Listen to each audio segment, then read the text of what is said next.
ई काम वो बराती लोग जाता रहता है। हां गाड़ी ई आजकल का रीति रिवाज बा। अरे चिट्ठी के मांगले और जो भी हमारे गाने में नाल बजाते हैं भैया, हमारे बड़े भैया रविंद्र भैया के प्रणाम है। और ऐसे ही बजाते रहिए भाई को, हिट करते रहिए भाई हो। अभी किछ मुक्का गौर हो बनी अरे चिट्ठी के मांगले ये हमारा गाना बा। अरे कि मुक्का के फूल वाले अरे कौन कमी कहीं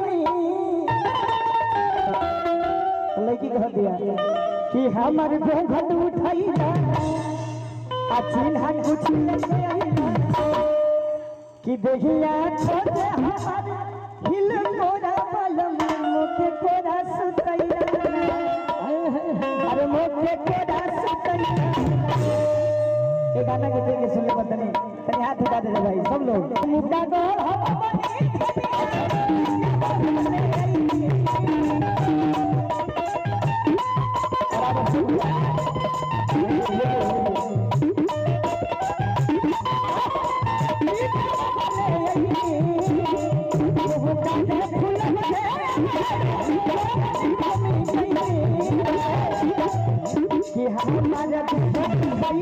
समझो पहले आ चीन हाथ गुच्छी लेके आई अब तनी हमरो नाचे के मन कर दो तनी हमहु नाच ले हां कि देखी यहां कोटे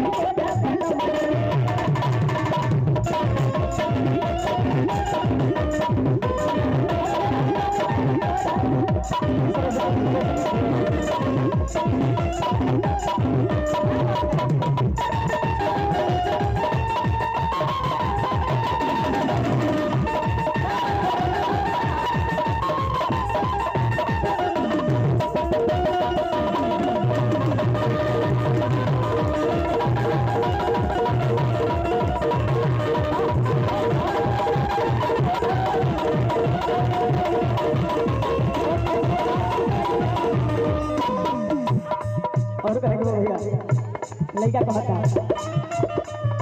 अभी खिचा दे भर के लईनी घर अभी की पहुआ के छागा